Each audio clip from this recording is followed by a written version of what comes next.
قرآن کریم اللہ تعالیٰ کا کلام ہے، یہ روشن دلیل اور ہمیشہ رہنے والا معجزہ ہے۔ قرآن مجید مخلوق نہیں ہے، اللہ تعالیٰ کی محمد صلی اللہ علیہ وسلم پر اتاری ہوئی کتاب ہے اور خود اس کی حفاظت کا وعدہ فرمایا ہے۔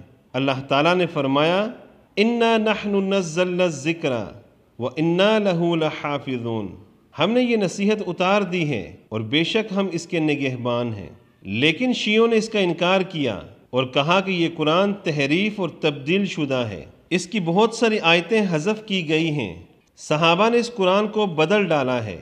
جب دیکھا کہ شیعہ عوام اس عقیدے کو قبول نہیں کر رہی ہے تو شیعہ علماء سب کی تکفیر پر اتر آئے اور کہا کہ جو کوئی اس قرآن کو تحریف شدہ نہ مانے وہ کافر ہے، نعوذ باللہ۔ دیکھیے القائل بعدم تحريف القرآن كافر، القائل بعدم تحريف القرآن كافر. قد تقولون وكيف ذلك؟ القاعدة صحيحة. هذا العدد الكبير من أحاديث أهل البيت الذي يتحدث عن تحريف القرآن، يتحدث عن تحريف القرآن، وقد استمعتم إلى كلام السيد الخوئي من أن كثرة هذه الروايات تبعث على القطع أن بعضها قد صدر من المعصوم. لو كانت رواية واحدة نحن نقطع بصدورها أو نطمئن بصدورها ونرفض هذا المعنى إننا نكذبهم، ومن يكذب المعصوم فهو كافر. مسلمانوں یہ ہیں شیعہ جو صرف اس لیے تمام مسلمانوں کی تکفیر کر رہے ہیں کہ مسلمان تحریف قرآن کا عقیدہ نہیں رکھتے ہیں۔ یہ ہے شیعوں کی اصلیت جو کھلے عام اپنے ٹی وی چینلوں پر مسلمانوں کو کافر کہتے ہیں، صرف اس لیے کہ مسلمان اس قرآن میں کسی تبدیلی کے وارد ہونے کو نہیں مانتے ہیں۔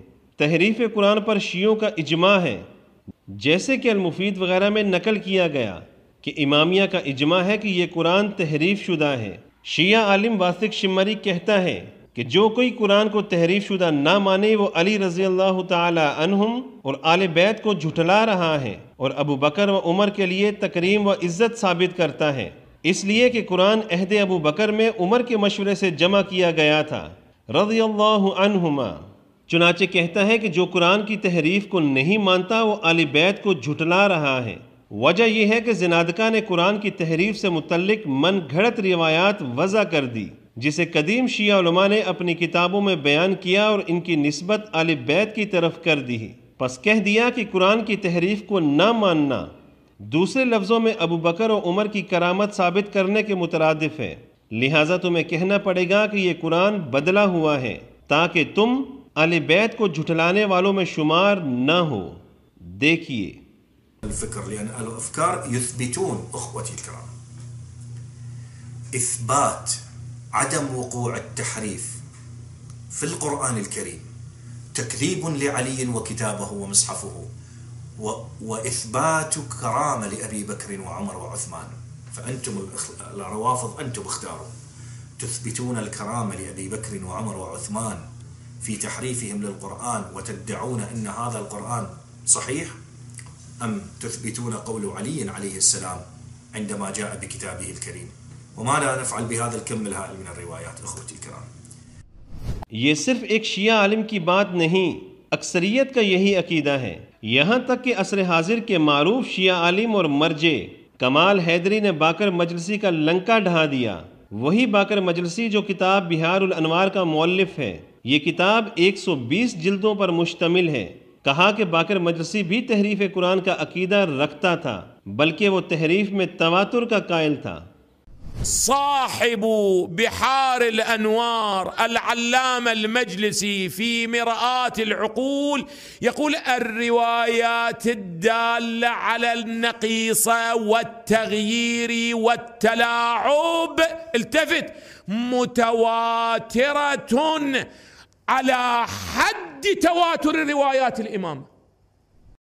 شیعو، اب تمہارے پاس دو آپشن ہیں، تیسرا کوئی نہیں۔ میں جانتا ہوں 90% شیعہ عوام تحریف قرآن کے اس عقیدے کو نہیں مانتی، لیکن تحریف قرآن تو اسی طرح متواتر ہے جیسے ائمہ کی امامت۔ چنانچہ تحریف قرآن کا انکار کرنا ہے تو امامت کا بھی انکار کرو، چونکہ دونوں کا معاملہ ایک جیسا ہے۔ جن لوگوں نے تحریف قرآن کی روایات کو گڑھ لیا ہے انہوں نے ہی امامت کی روایات کو گڑھا ہے، یا پھر جس طرح تم امامت کا اقرار کرتے ہو قرآن کی تحریف کا بھی اقرار کرو، دو رنگی چھوڑ کر یک رنگ ہو جاؤ۔ بتاؤ اب تمہارا انتخاب کیا ہے؟ یہ لوگ آج بھی کہتے ہیں کہ صحابہ نے قرآن کو بدل ڈالا، وہی صحابہ جن کے ذریعے ہم تک رب کا دین پہنچا، جنہوں نے اللہ کی راہ میں جہاد کیا، دین اسلام کی خاطر اپنے گھر بار، عزیز رشتہ دار اور کاروبار سب قربان کیا، سب کچھ چھوڑ دیا، ان صحابہ نے قرآن کو بدل دیا؟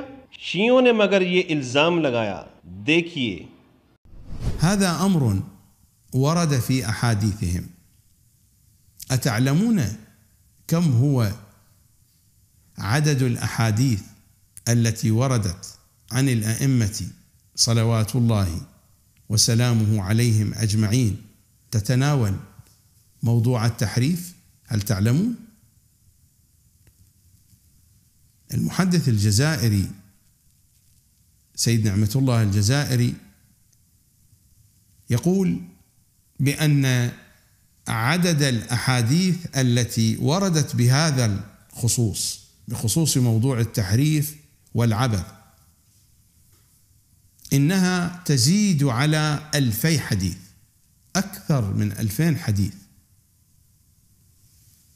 وأنا أعتقد إن الأمر يتجاوز 2000 بكثير وكثير، لكن الكثير من الأحاديث ما وصلت إلينا. یہ سب سے بڑی دلیل ہے کہ شیعہ علماء جھوٹ بول رہے ہیں۔ یہ ساری روایتیں من گھڑت اور بے بنیاد ہیں۔ یہ ہزاروں روایتیں سازشی انسانی ذہن کا شاخسانہ ہیں۔ ہم اہل سنت والجماعت کا یہ عقیدہ ہے کہ اہل بیت رسول صلی اللہ علیہ وسلم ان جھوٹی روایات سے بری ہیں۔ ہمارے نزدیک اللہ تعالیٰ کا اتارا ہوا قرآن اصلی شکل میں ہمارے درمیان موجود اور محفوظ ہے۔ اللہ تعالیٰ نے فرمایا، اِنَّا نَحْنُ نَزَّلْنَا الذِّكْرَ وَإِنَّا لَهُ لَحَافِظُونَ، بے شک ہم نے یہ نصیحت اتار دی ہے اور بے شک ہم اس کے نگہبان ہیں۔ آگے کے حلقوں میں ہم کچھ ایسی آیتیں پیش کریں گے جن کے متعلق شیعہ کہتے ہیں کہ صحابہ نے ان آیتوں کو حذف اور تبدیل کر دیا ہے۔ ألا يا شيعة الدنيا فيقوا ذروا أهل العمائم والملال، فهم والله قادة كل شر تسير بكم إلى حد الحذال.